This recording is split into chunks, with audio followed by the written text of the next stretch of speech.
An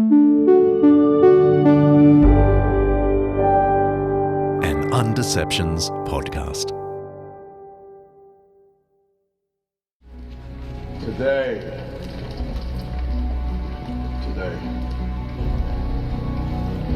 at the edge of our hope, at the end of our time, we have chosen not only to believe in ourselves, but in each other. Today, there's not a man nor woman in here that shall stand alone. Not today. Today we face the monsters that are at our door and bring the fight to them. Today we are canceling the apocalypse.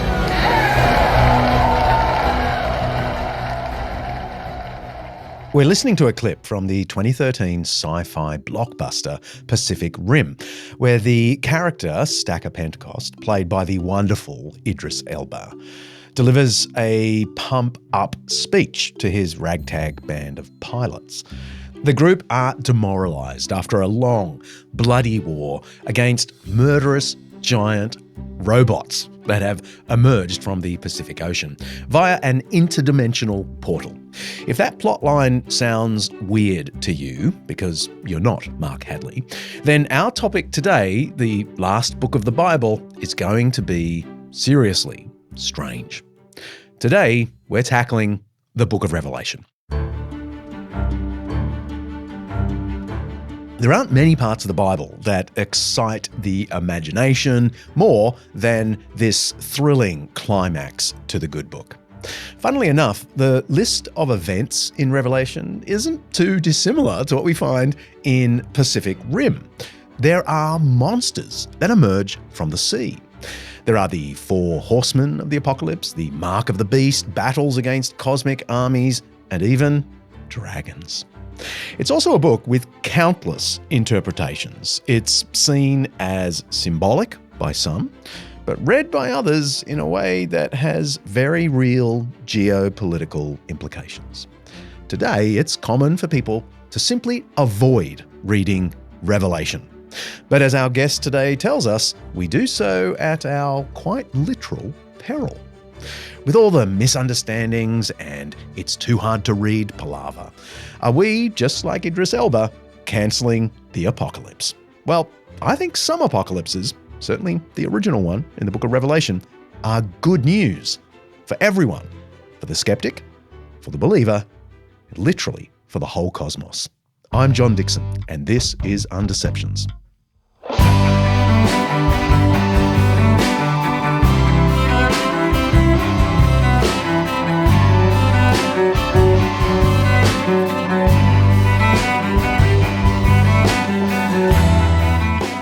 This season of Undeceptions is sponsored by Zondervan Academic. Get discounts on master lectures, video courses, and exclusive samples of their books at zondervanacademic.com/Undeceptions. Don't forget to write Undeceptions. Each episode here at Undeceptions, we explore some aspect of life, faith, philosophy, history, science, culture, or ethics that's either much misunderstood or mostly forgotten. And with the help of people who know what they're talking about, we're trying to undeceive ourselves and let the truth out.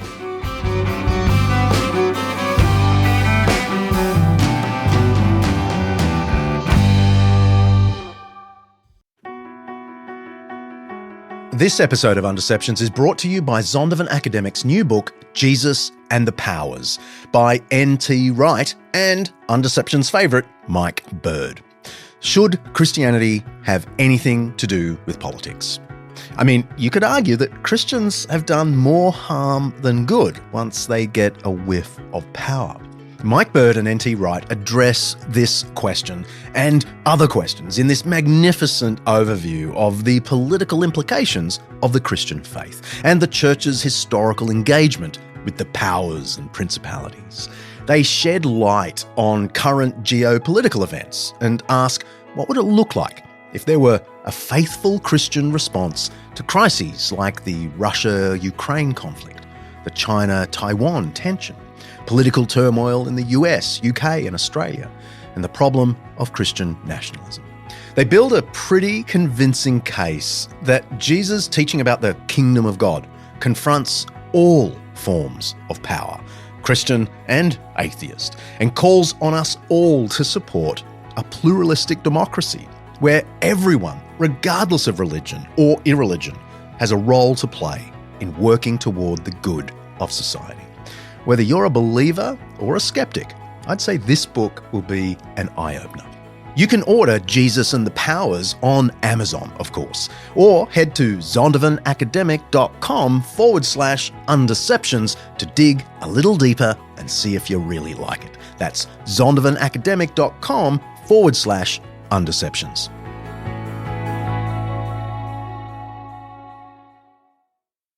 Revelation is so filled with imagery and requires interpretation and imagination, always peppered with a little bit of speculation.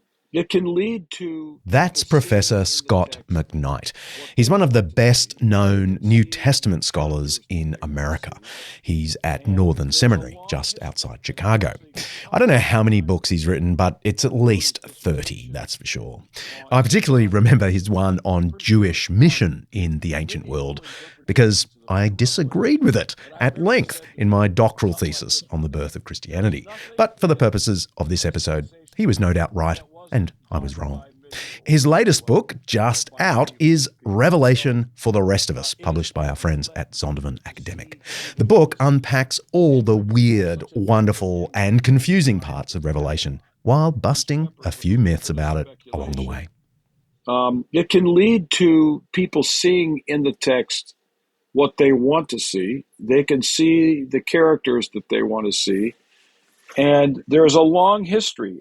When you have such a negative image as you find with Babylon, and it's clear that Babylon is a political, well, of course, it's a city, and it's a political condition, Rome, obviously, in the first century, it leads people to see in Babylon the politics of their day. And before long, they've been able to write a divine story of their own truth. And they will see their enemies as God's enemies. And it will be just like Dante's Inferno. All the people he doesn't like in Italy are right there. And that's sort of what has happened to the book of Revelation. We'll definitely be doing a whole episode on Dante's Divine Comedy and his three realms of the afterlife, the Inferno, or hell, purgatory, and paradise. As Scott just said, Dante basically put all the people he didn't like in his Inferno, including his political foes and even a couple of popes. Happily, the Venerable Bede made it into Dante's paradise. But back to today's topic. If you're not familiar with the layout of Revelation, never fear, we touched on this in our episode titled World's End back in Season 3. But because quite a bit of time has passed since then, let's rewind to what I told you about it way back then. The Book of Revelation is made up of a series of 5 visions with an introduction or prologue and an epilogue inviting us to take all the content seriously. It's written by John, sometime probably in the 90s AD, just 60 or so years after the death of Jesus. The storyline of the book is not told in a linear way, which is part of why it's so difficult to read for us today. But it basically goes like this. It begins with 7 actual letters to 7 known churches in Asia Minor, or what we call Turkey. There's a brief letter to Ephesus, then to Smyrna, Pergamon, and so on. Some of these churches were beginning to experience persecution, bloody persecution in some cases, and the letters urge believers to stay true to Christ, even being willing to give up their lives for him if they have to. And with that introduction, John goes on to describe visions he's received as he's taken up into heaven, and the visions focus on how history will unfold to its glorious climax. There's a great scroll in heaven that contains the secret of history, and only one person can be found who's worthy to reveal its contents. It's a lamb who's been slain It's obviously Jesus. And that's a key to the whole show. Despite the violent imagery that follows, the point is that the tyrannies of Rome are going to be overthrown by a slain lamb and his people who are willing to die in faithfulness to the lamb. And so as the seals of the scroll are broken, catastrophes come on the earth. There's horses and swords and blood and trumpets and fire. All the common images of Roman warfare are here turned against tyranny itself. Then there's a dragon, a beast out of the sea, another beast on the land, all wreaking havoc on the world and on the people of God in particular, until angels appear and pour out plagues and burning sulfur on the earth, and the great kingdom of Babylon, as it's called, a picture of Rome, comes crashing down, and the world rejoices at the overthrow of tyranny. Then toward the end, there's a vision of a 1,000-year period when the powers of evil are locked up and God's people rule the earth. And then Satan is weirdly let loose again, and it looks like all the pain and tyranny will begin all over. But then, with the snap of a finger, or actually a sword out of the mouth of Jesus, the whole thing fizzes. The devil and his collaborators are thrown into the lake of fire, and God creates a new heaven and a new earth where peace and justice reign for eternity. Makes perfect sense, right? I admit this is a pretty strange and confusing part of the Bible for modern folks. That's not the book's fault, though. It's because our culture, unlike the one to which this book was written, doesn't read and write apocalyptic anymore. Apocalyptic was an established literary genre. The Book of Revelation is the only example of the genre that's maintained popularity through history, but there were many examples of this style in the centuries just before the biblical text. Apocalyptic is a genre of writing that emerged among Jews around the 3rd century BC. It focused on the end of the world, although it might be better to say it focused on the proper endpoints of the world. It used symbolic and supernatural events as a kind of code to say things look grim now, but there will be a divine disclosure. That's what apocalypse means, disclosure or revelation. And that disclosure will upend evil and establish good in the world. Here's a bit of the book. It introduces a raft of characters many scholars believe represent different socio-political entities that would have been familiar to the audiences hearing the book read in 1st century Asia Minor. One of the 7 angels who had the 7 bowls came and said to me, "Come, I will show you the punishment of the great prostitute who sits by many waters. With her the kings of the earth committed adultery, and the inhabitants of the earth were intoxicated with the wine of her adulteries." Then the angel carried me away in the spirit into a wilderness. There I saw a woman sitting on a scarlet beast that was covered with blasphemous names and had 7 heads and 10 horns. The woman was dressed in purple and scarlet and was glittering with gold, precious stones and pearls. She held a golden cup in her hand, filled with abominable things and the filth of her adulteries. The name written on her forehead was a mystery: Babylon the Great, the mother of prostitutes and the abominations of the earth. I saw that the woman was drunk with the blood of God's holy people, the blood of those who bore testimony to Jesus. Woohoo! Drunk with the blood of God's holy people. Full on. It fits very neatly within the apocalyptic genre of the ancient world, but it's a radical departure from the more straightforward historical works of the Gospels or the epistles of Paul to the early churches. So I asked Scott to unpack this genre a little more. Most apocalyptic people would explain apocalyptic as a response to a crisis political situation in the history of Israel. And instead of writing, let's say, concrete stuff that happens on planet Earth in normal ways, it's almost turned into an imaginary world. And with that, you start getting beasts and animals and heaven and trumpets and divine judgments, and it just starts getting really big. So I tell my students, in some ways, it's like the last battle of the Chronicles of Narnia. It sounds like stuff going on in the Lord of the Rings, and I tell them I haven't read Harry Potter, but I'll bet it's in Harry Potter too. It seems to take good and bad and turn it into just huge cosmic stories. And to say at the same time that God is going to bring judgment on injustice, God is going to erase evil from the world, and that there will be justice and peace and love someday.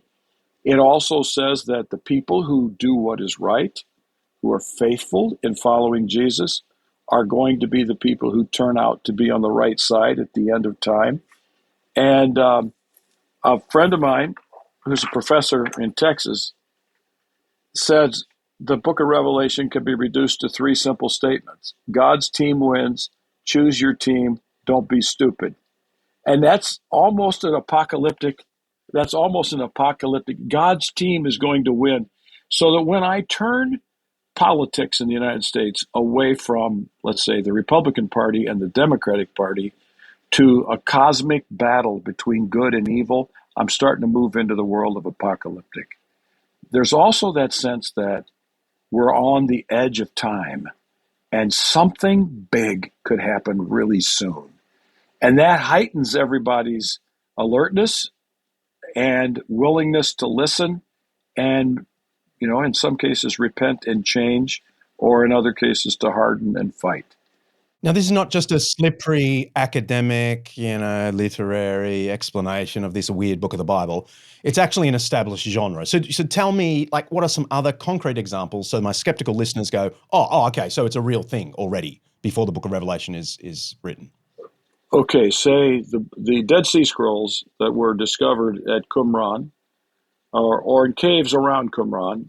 I know there's debates about that, but they have a text that we abbreviate as 1QM. At least it was until they started giving everything numbers, and I lost track of everything.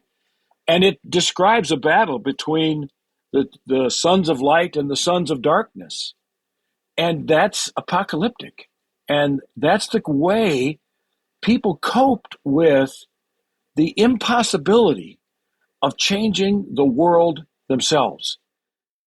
If you're a regular listener, or just someone with an interest in history, you've likely heard of the Dead Sea Scrolls. For new players, though, the Dead Sea Scrolls was a major 20th century archaeological discovery. And in those caves by the Dead Sea, they found tens of thousands of fragments of over 900 ancient scrolls. They date from between the 3rd century BC to AD 100. Included among the scrolls are some of the oldest surviving copies of the Hebrew Bible itself. It was a treasure trove of ancient Jewish literature that shone spectacular new light on the lives of ancient Semitic people. The Dead Sea Scrolls now feature regularly on lists of the greatest archaeological finds of all time, right up there with the tomb of Tutankhamun, Pompeii, Terracotta Army, and all of those things. In addition to scriptural texts, the Dead Sea Scrolls also included works of Jewish law, history, and apocalyptic. If you go to the Shrine of the Book in Jerusalem, that's the museum where the Dead Sea Scrolls are housed, you'll see the classic example of Jewish apocalyptic on beautiful display. Technically, it's called 1QM. It's the War of the Sons of Light against the Sons of Darkness, or just the War Scroll. It tells of a great cosmic battle between the powers of evil, Belial, a devilish figure, and the people of God. The text amounts to a disclosure, a revelation to these marginalized Jews known as Essenes, that their faithfulness is going to be rewarded against those tyrants who oppress them. The light will win. Here's just a taste. For the instructor, the rule of the war. The first attack by the Sons of Light will be launched against the lot of the Sons of Darkness against the army of Belial. This is a time of salvation for the nation of God, and for a period of rule for all of the men of his lot, and of everlasting destruction for all of the lot of Belial. On the point of the javelin they shall write, brightness of the spear of God's might. The 1st battalion will be equipped with a spear and a shield, and the 2nd battalion will be equipped with a shield and a sword, to fell the dead by the judgment of God, to pay the reward of their evil towards every people of futility. For kingship belongs to the God of Israel, and with the holy ones of his nation he will work wonders. It's like Mennonites in the United States fighting for pacifism, and they have absolutely no chance of convincing the Republican Party that peace is the way to go in pacifism. So they instead tell a magnificent cosmic story. There's going to be some battle. Ha! God's going to win. Some of my mates here in the US aren't going to love that. Yes, Scott's a bit of a pacifist, and apparently not always a huge fan of the Republican Party. Still, if you can forget the modern politics, please, the analogy isn't too bad. Apocalyptic tended to be written by the weaker, underdog minorities in the culture. They used the image of military victory to speak of the downfall of their powerful oppressors. Cosmic story. There's going to be some battle, and God's going to win, and the peaceniks are going to be the ones who. So you have no chance. I mean, we've all been in situations where we look at a really difficult situation in the world. I feel this way about the oceans and the way we care for the oceans. I care this way about gun laws in the United States. I feel like what I believe to be true and consistent, I think, with the Christian message is impossible to achieve in the United States. Those are the people then that turn to apocalyptic to express what they think is going to happen someday when God makes things right. We'll return to the United States and its complicated recent history with Revelation. But first, it's important to note that the wider church, through history, has had its fair share of grappling with this ancient text. Revelation was one of the last books accepted into the biblical canon, the modern Bible. And while it was read widely in the 2nd and 3rd centuries, some early church leaders expressed concerns about its weird style. And there was also some disquiet about the fact that weird fringe groups were really into Revelation. Not much has changed. The so-called Council of Laodicea, 363 to 364, didn't include Revelation in their biblical canon. Just 3 years later, though, Athanasius, the Bishop of Alexandria, included Revelation in his list of authoritative biblical texts, and subsequent councils in Hippo, 393, and Carthage, 397, further affirmed its official biblical status. Episode 30 is canon fodder if you want more detail. Al's got you sorted in the show notes. All of this raises the obvious question. Who wrote this book of Revelation? I mean, I've read what you've said about this, so I know the views, but tell me, who do you reckon wrote this, and give us some context? The tradition is it's the Apostle John. I can live with that as long as we are willing to admit that we don't really know for sure. But there's other people who would say the elder John, another John. There are lots of things in the book of Revelation that sound a little bit like the Gospel of John. So there seems to be a connection. Some New Testament scholars I really respect reckon it wasn't John the Apostle, the son of Zebedee, who wrote Revelation, but another John, who was also an eyewitness to Jesus. But he was called John the Elder. Gospel of John. So there seems to be a connection. But at the same time, it's almost like the mood of the book. It's not the same mood in the Gospel of John. So, I was really into authorship questions for about 15 years of my academic career. And I got to where I thought, we can't prove these things. I can get really confident about that Matthew wrote Matthew or that he didn't write Matthew. But then someone comes along and says to me, if I use your logic against Matthew, you wouldn't be able to argue that. And I think that the arguments for authorship are precarious. But at least they are we need to be more cautious. So I do think the book it's after Nero. So, make it under Domitian. It's hard to know. But your gut feeling is it's Domitian, it's late first century, so let's just say the 90s. It may or may not be John Zebedee. You think it could be the elder John. Is that basically where you're sitting? Yeah, I can live with that. But I would also tell my students, if you offer me a more convincing argument today, I might go with you on that one. While the jury is sort of out on who the John of Revelation is, it's generally accepted by mainstream scholarship that Revelation was completed and in circulation by the close of the 1st century, let's say by 96-ish.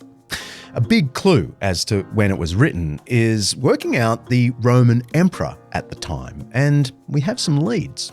The influential Bishop of Gaul, Irenaeus, wrote his really famous work Against Heresies in AD 180.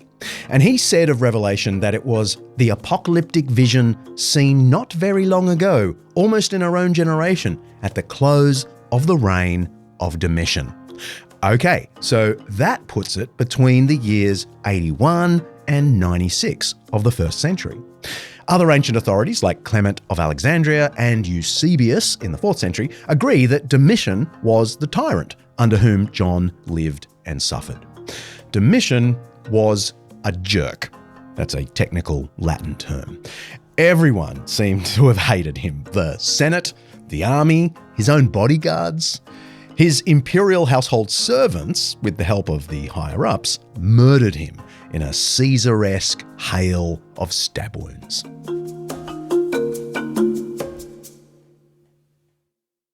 It might be possible then to roughly discern when and why Revelation was written. But we're still left with a lot of questions about the contents. What does it mean? Like I said a moment ago, apocalyptic literature is a kind of code language, full of symbolic numbers, animals, colours, and stock metaphorical descriptions of heavenly judgment and glory. This symbolism was well understood by ancient Jews and Christians, but it was foreign to Greeks and Romans, and that was part of the point. You could say an awful lot about your oppressors if they had no clue what you were saying. Time to take a shot. Rise up, rise up. Time to take a shot. Rise up. Time to take a shot. Rise up. Take a shot. Time to take a shot. Take a shot. I'm not throwing away my shot. That's an excerpt, of course, from the musical Hamilton, one of my all-time favourites. Hamilton is set in 18th century revolutionary America. It was billed as America then, as told by America now. It's a good example of how major productions and stage shows are often used as a way to transmit a wider message on a mass scale, as well as to entertain, of course. And that is an entertaining musical. In Revelation for the Rest of Us, our guest, Professor Scott McKnight, introduces the characters in Revelation. The whore of Babylon, the beasts of the sea and the land, the 7 angels, and so on. It's a cast of characters who make up the performance of the book. And remember, Revelation would have been read aloud in the ancient world as a kind of performance. To help us get a better sense of this, I asked Scott to walk us through the cast of this epic production in an Undeceptions rapid-fire round. You describe what you call a playbill of Revelation. I need to do some translation here. That means a theatre program everywhere else in the world. But when you walk into a theatre, you get a playbill or a theatre program. It explains the characters and so on. I want to do a rapid fire round with you, Scott. I'm gonna name some characters from Team Dragon, and you're just going to give me one sentence. Okay. All right. And then I'm gonna list Team Lamb, Lamb, and you're going to give me one sentence. Okay. And this is going to be over in about 60 seconds. Okay. Here we go. Ready? Team Dragon. Speed round. Babylon. The city that embodies injustice and tyranny. Empire. Dragon. The cosmic beast behind and animating Babylon. Satan. The beast of the sea.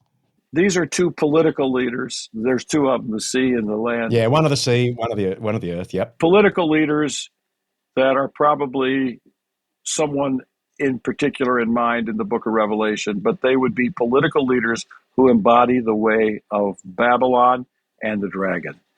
666. Nero. I loved your explanation of this. Short and simple. Yeah. Explain that to us. Well, 666 is going to be almost certainly in the Jewish world gematria for a name. And there are different ways of calculating the name Nero, but one way is to add up the letters with Hebrew numbers, and you're going to get 666. Or you can get That's the Roman Emperor Nero, who ruled from AD 54 to 68. And if you write out his name, Kaiser Neron, it actually adds up to 666. Anyway, he's one of the more infamous of the rulers of the Roman Empire. He was known for cruelty and debauchery, and he was the brains behind the first great persecution of Christians in the year 64. He scapegoated them for the Great Fire of Rome, which he himself may have ordered. He crucified Christians in his public gardens, and he set them alight. He probably deserves his own Undeceptions episode because a lot of cool and tragic things went on by Christians under Nero's big nose. Yeah. So Nero. All right, but I've slowed us down. It's my fault, not yours. Can we go to Team Lamb? Rapid fire, Team Lamb. The seven spirits. the Holy Spirit. Boom. 7 lampstands. 7 churches. The Lamb. Jesus. We're shortening up our answers here. The lamb, I think, is a fascinating image, is that John sees a lion, and the next thing he sees a lamb. And so there's almost a morphing of the image of a lion into a lamb, and that changes the dynamic. Beautifully subversive. Yeah. Well, we'll get to that whole subversive thing in a second. The 2 witnesses. I've just got one more character I want to shoot at Scott. But before I do, you may have noticed a significant absence from the cast, the Antichrist. That's because the book of Revelation doesn't actually mention the Antichrist. The Bible only uses the term Antichrist 4 times, and they're all in the little letters of John. There is the term pseudo-Christos, or false Messiah, in the Gospels. That's where Jesus warns his followers that there'll be other people sort of claiming to do signs and wonders and proclaiming themselves to be the Christ. And then there's Paul's man of lawlessness in 2 Thessalonians, and I guess he's a kind of Antichrist figure. In Revelation, we don't have an Antichrist as such, but we do have the beast with 10 horns that comes to have dominion and authority over the earth before suffering eventual defeat at the hands of God. Okay, one last thing to throw at Scott. New Jerusalem. New Jerusalem is the ideal city where everything God wants to be for his creation occurs. It's actually so massive that it's almost LOL type thing. But I think it's a perfect embodiment of the will of God for the way of God's people in the world of God. And we can learn that we need to strive to live into New Jerusalem today. I don't think it's a prediction of 1948. Just a reminder, 1948 is the year David Ben-Gurion, then head of the Jewish Agency, proclaimed the establishment of the State of Israel. On the same day, May 14, US President Harry Truman recognised the new nation. But Scott says that's not the New Jerusalem that the book of Revelation is talking about, though some would say otherwise. Some say that's a real-world fulfillment of apocalyptic expectation. Not the final New Jerusalem, perhaps, but certainly a step or a hint in that direction. And that's a problem, right? Who's to say who's right and who's wrong about interpreting such tricky texts?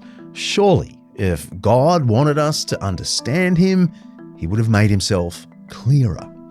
Stick with us, there's more of that fun coming.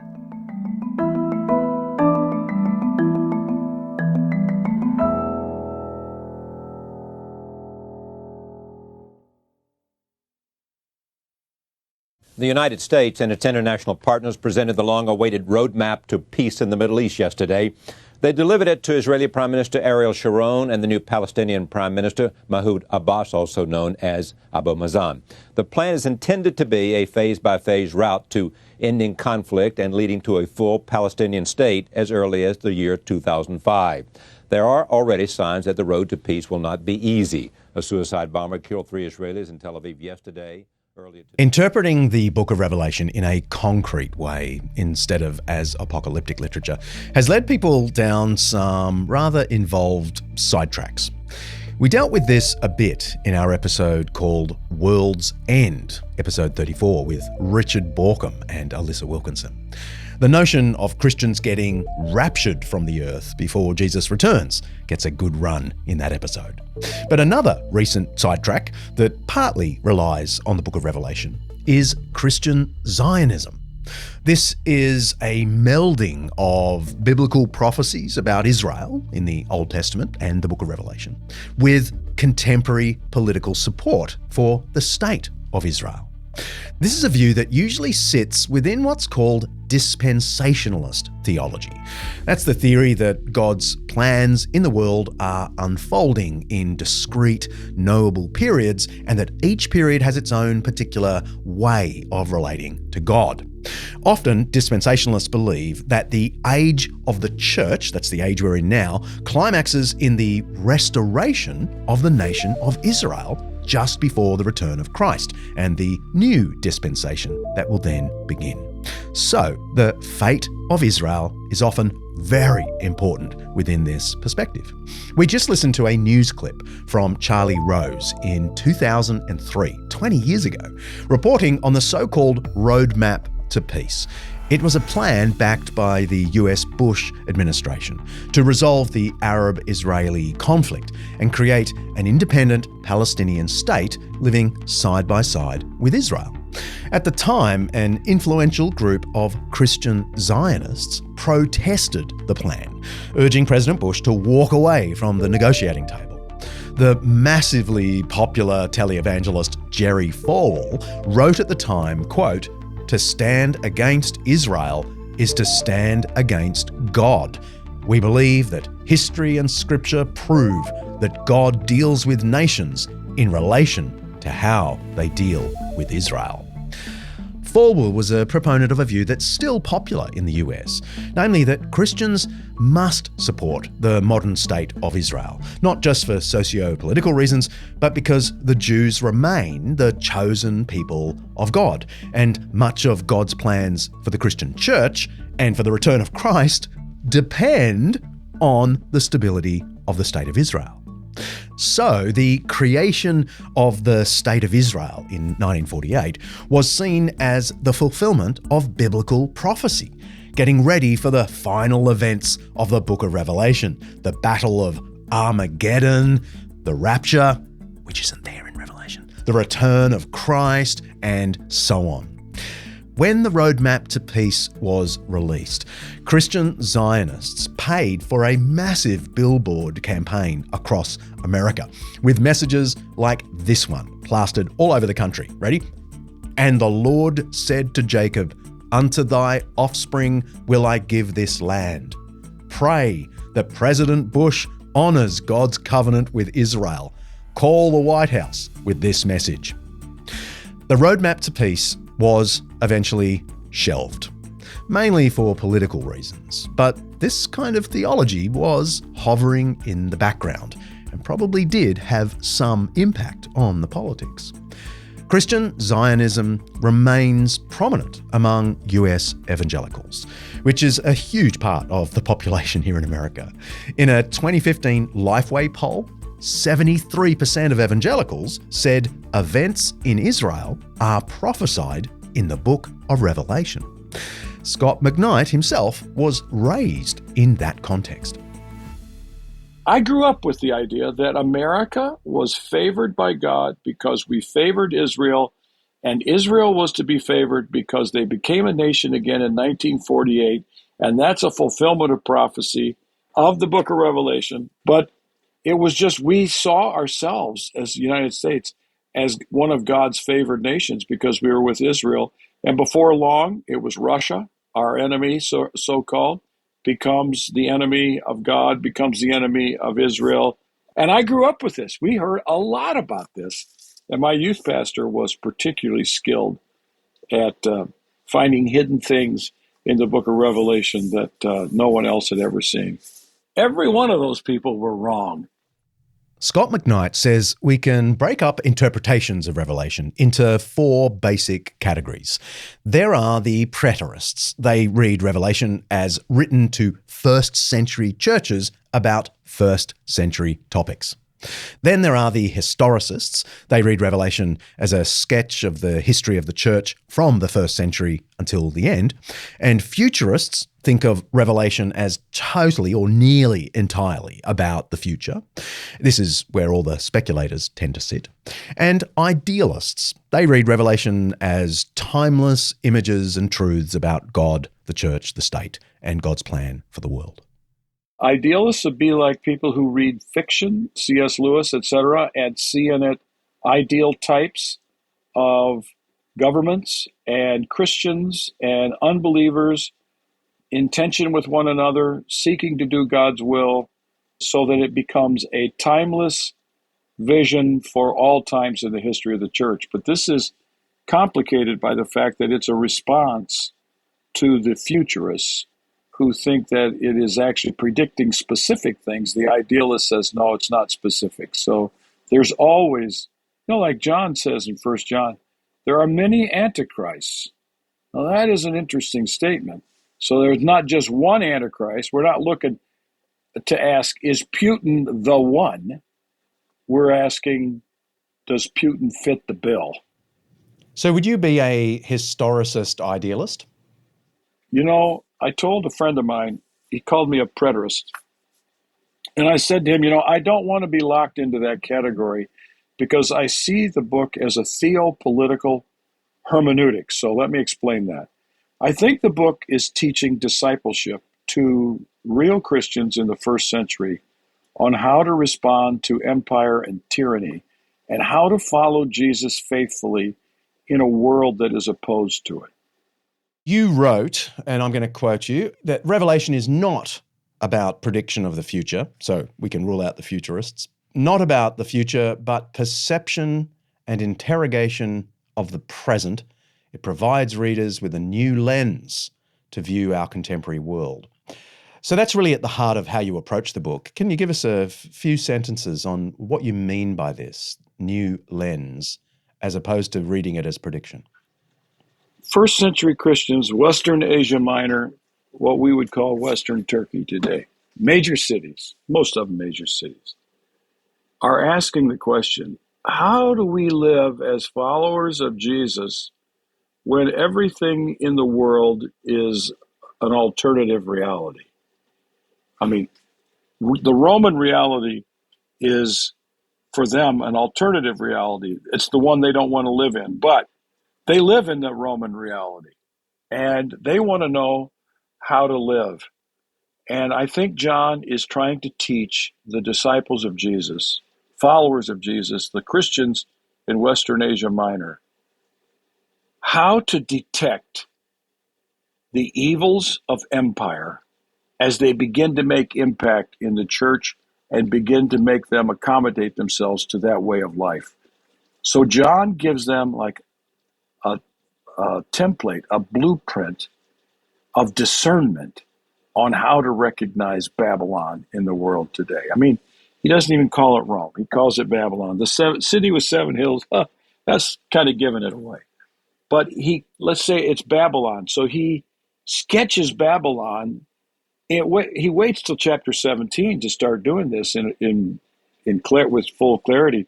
But already when he's writing to the churches in chapters 2 and 3 of the book of Revelation, he's beginning to show that Babylon, the sinful vices of Babylon, are already beginning to show up in these churches, and he wants them to recognize that. So I say that John is teaching a discipleship of double dissidence. They have to be dissident against corruption in the church and dissident against the corruptions of empire. This was my next question, to unpack the theme of being a dissident as you understand it in the book of Revelation. Well, John, this is something that I believe the dispensationalists and Christian pastors failed the American church in the 20th century in really bad ways, is that we became so convinced of political parties and the solution to America being in Washington, D.C., that Christians were not taught a proper level of discernment of political corruptions. So I communicate publicly quite often in a Substack or blogs, whatever. And if I say one thing negative about Joe Biden, or if I said one thing wrong about Donald Trump, people would accuse me of being a member of the opposing party. This is the one thing that I think the church has failed in the 20th century. I want independence from political party. I want to be able to say, President Biden did this well, but he did this poorly.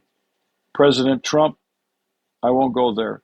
President Reagan did this well, but he also did this poorly. We need to maintain distance from political partisanship, and discipleship requires discernment of this.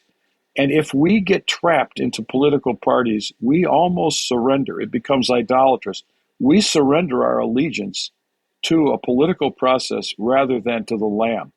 Jesus teaches, the book of Revelation teaches, that the way of the Lamb is the way of the follower of the Lamb. And they are to live faithfully to Jesus no matter what that costs them in their political environment and in the cities of Western Asia Minor. So a dissident is someone who says, this is the way of Rome and we're not going to live that way. This is the way of Babylon, and we're not going to act like that. We're not going to worship their gods. We're not going to surrender ourselves to their money. We're not going to surrender ourselves to their military complex. We are going to follow the Lamb regardless of what it costs us in this world. A particular kind of Christian listening might say, Scott McKnight, come on, you're just a lefty. We can see it. And obviously John, in his context, could never have imagined Christians being invited to share power. He couldn't have imagined 4 centuries later. And so that's where that book is coming from. But now we are in a situation where we've been invited to share power, and you're telling us to be apolitical? I wouldn't say we're apolitical. I would say that we need to maintain an independence so that we can be political for the things that we think are good and right and just, and be anti-political for the things that we think are unjust. Right? So there are things that I can support and things that I can't. But if I become a political partisan, I cannot be critical of my party without getting myself in trouble. So I could be accused by one group as a lefty and another group by a righty, and I have had that happen to me. There's enough speculation about Revelation to last a lifetime. But one thing is pretty clear throughout the book. So I had to ask Scott about it. The fire and brimstone judgment. I have a final question for you that really comes from more the perspective of someone who's not a believer. How do you reconcile the seemingly violent and vengeful depictions of God in the book of Revelation with the love and mercy and forgiveness obviously found elsewhere in the New Testament? This is the hardest part of the book of Revelation for me. I wasn't willing to go public and write about it until I had a little bit, what I thought, a little bit more satisfactory solution. I don't think I will ever be fully satisfied with any solution. There are some very gruesome scenes in the book of Revelation of battles. The first angel went and poured out his bowl on the land, and ugly, festering sores broke out on the people who had the mark of the beast and worshipped its image. The second angel poured out his bowl on the sea, and it turned into blood, like that of a dead person, and every living thing in the sea died. The third angel poured out his bowl on the rivers and springs of water, and they became blood. Revelation 16, 2-4. There was a great earthquake. The sun turned black like sackcloth made of goat hair. The whole moon turned blood red, and the stars in the sky fell to earth, as figs drop from a fig tree when shaken by a strong wind. The heavens receded like a scroll being rolled up, and every mountain and island was removed from its place. Then the kings of the earth, the princes, the generals, the rich, the mighty, and everyone else, both slave and free, hid in caves and among the rocks of the mountains. They called to the mountains and rocks, "Fall on us and hide us from the face of him who sits on the throne and from the wrath of the Lamb. For the great day of their wrath has come, and who can withstand it?" Revelation 6, 12-17.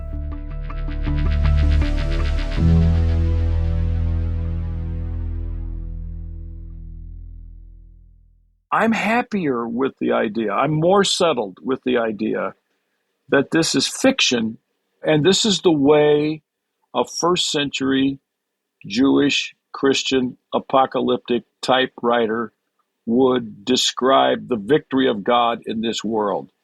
I would not use that language today. But that was the way they talked, and we have to appreciate that that's how things were done in that world, and that was the way of describing victory.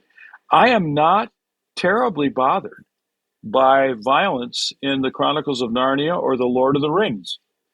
It's there. It's fiction. It's describing victory of the right things over the bad things, and sometimes it's the victory of bad things over good things. That's sort of the way I think that helps me understand the book of Revelation and not turn it into some earthbound bloodbath in Armageddon, where there's almost a schadenfreude, a delight in some foreign country being trounced by Israel and everybody being murdered and slaughtered, blood up to a horse's bridle in the valley. I mean, come on, you've been there. You know there's enough leaks in those valleys that nothing is ever going to get very high.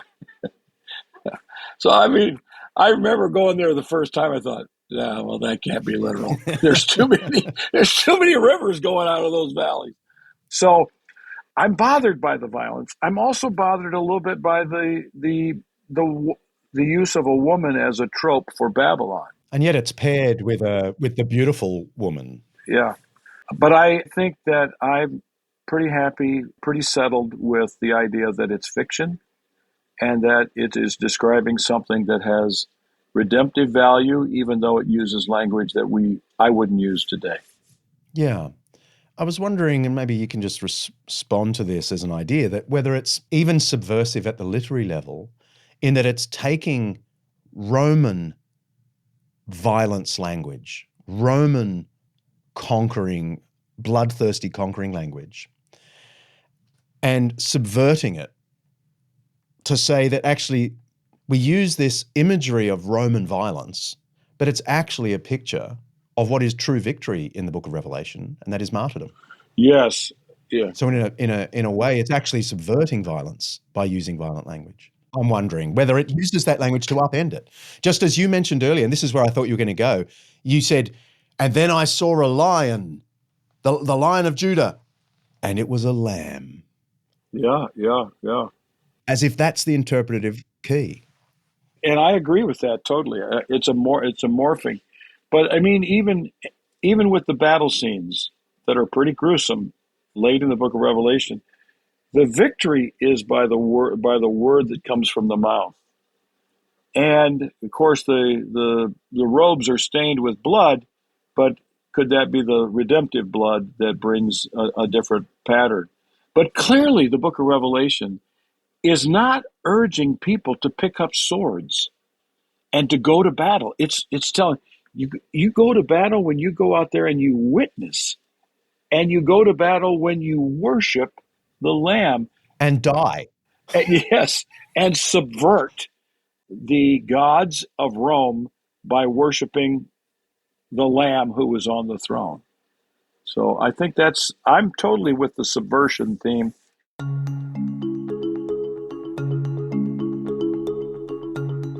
Let's press pause.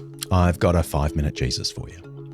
When I first became a Christian as a 16-year-old with no church background, I pictured God's judgment purely in terms of personal morality, as if God were the strict schoolmaster and we were the naughty children skipping class and back-chatting to teachers. There's probably a reason I thought of things that way. But this morality paradigm has the potential to blind us to a more basic perspective on judgment found throughout Christian scripture in the Old and the New Testament. Judgment is about putting things right. It's about overthrowing what is wrong with the world and establishing the good. So God is not to be thought of as the strict schoolmaster, looking out for naughty children and ensuring we all keep his rules. He's more like the heroic justice commissioner who vows to root out corruption, expose all abuses of power, and bring all tyrants down from their thrones. This justice paradigm is stated perfectly in the description of the future Messiah that's found in the foundational prophecy of Isaiah chapter 11, written 700 years before Christ. It goes like this: "With righteousness, he, the Messiah, will judge the needy. With justice, he will give decisions for the poor of the earth. He will strike the earth with the rod of his mouth. With the breath of his lips, he will slay the wicked." Remember that image, won't you? A weapon out of his mouth. Overthrowing evil and establishing justice and peace is the main business of the divinely appointed judge, the Messiah. And Jesus himself is cast throughout the New Testament as fulfilling this role. In passage after passage, we hear about Jesus as the judge. Jesus himself said he was the judge. I mean, here's Matthew 25.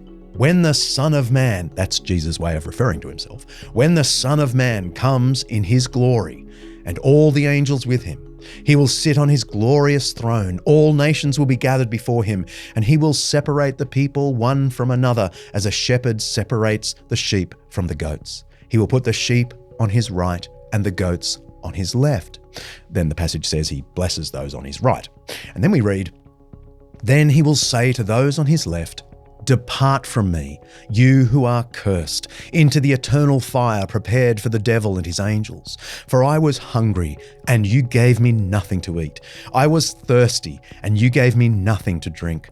I was a stranger, and you did not invite me in. I needed clothes, and you did not clothe me. I was sick and in prison, and you did not look after me. Whatever you did not do for one of the least of these, you did not do for me." Judgment on those who ignored justice, goodness, and compassion. Which brings us to the book of Revelation, which takes this same idea of Christ as the judge from Isaiah 11 and from Jesus' own teachings, and then puts it in apocalyptic style. The New Testament's most frightening chapter about divine judgment is Revelation 18. It's all about the downfall of the archetypal wealthy oppressor, the opulent, demagogic, tyrannical Babylon, which is clearly code for Rome. Here it is. "Woe, woe, O great city, where all who had ships on the sea became rich through her wealth. Your merchants were the world's great men. By your magic spell, all the nations were led astray. In her was found the blood of the prophets and of the saints and of all who have been killed on the earth." And then comes the description of Jesus himself. Revelation 19. "I saw heaven standing open, and there before me was a white horse, whose rider is called Faithful and True. With justice he judges and makes war. His eyes are like blazing fire, and on his head are many crowns. He has a name written on him that no one knows but he himself. He is dressed in a robe dipped in blood, and his name is the Word of God. The armies of heaven were following him, riding on white horses and dressed in fine linen, white and clean. Out of his mouth comes a sharp sword with which to strike down the nations. He will rule them with an iron scepter. He treads the winepress of the fury of the wrath of God Almighty. It's bracing stuff. And notice there's that weapon coming out of his mouth, which is also mentioned in Isaiah. It's the weapon of his simple word, bringing down the tyrants and lifting up the vulnerable. Viewed this way, the biblical threat of judgment isn't a theological scare tactic designed to make us more religious. It's a pledge to oppressed humanity that the Creator hears their cries for justice and will one day bring his justice to bear on every act of oppression. God's judgment and compassion, then, are two sides of the one coin. It's because God loved the unnumbered martyrs of the first century that he will bring the tyrannous Roman perpetrators to judgment. It's because he loves the downtrodden millions today in Africa, Asia, and elsewhere that he will bring to justice developing world despots and neglectful materialists. The longing through the ages that God would do something about the violence, the greed, and the corruptions of human history will be satisfied on the day of judgment, as victims and perpetrators experience no more and no less than is their due. Despite all the speculation about end times, the book of Revelation, inspired by the Old Testament and Jesus himself, is perfectly clear that love, mercy, and the justice of God will win. You can press play now.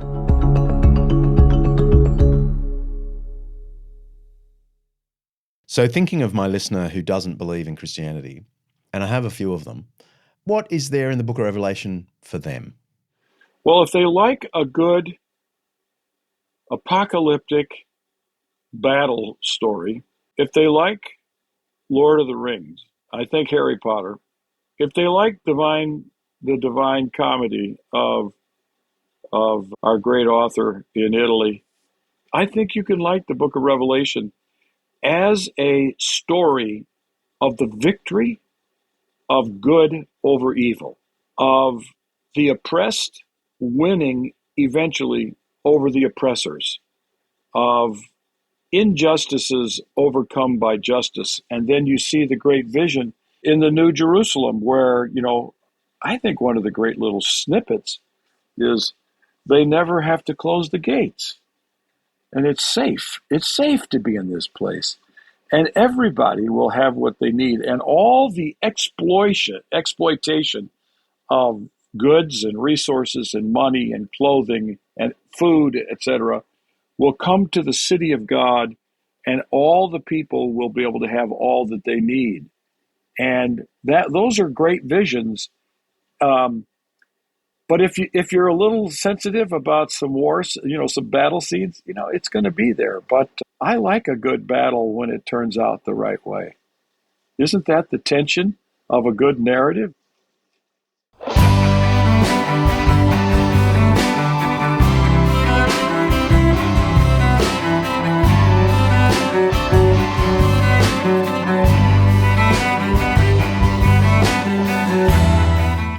If you like what we're doing here at Undeceptions, you might like to become an Undeceptions Plus subscriber. We call them our Undeceivers, for as little as $5 Aussie a month. You can get access to a private Facebook group to chat to me and other subscribers about the podcast. You can get bonus content from our episodes, lots and lots of bonus content. Head to undeceptions.com/plus to sign up today. If that's not for you, there's a bunch of other things you can do to support us, like head to Apple Podcasts and give us a review, or why not go to undeceptions.com and pick up one of our Undeceptions t-shirts from the store. And while you're there, send us a question, either by audio or text, and I'll try and answer it in the upcoming Q&A episode. See ya.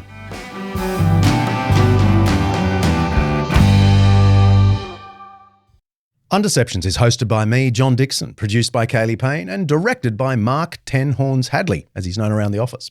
Sophie Hawkshaw is on socials and membership. Alasdair Belling is a writer and researcher. Siobhan McGuiness is our online librarian. Lyndie Leviston remains my wonderful assistant. Santino DeMarco is Chief Finance and Operations Consultant, editing by Richard Hamwi. Special thanks to our series sponsor Zondervan for making this Undeception possible. Undeceptions is the flagship podcast of undeceptions.com, letting the truth out. An Undeceptions podcast.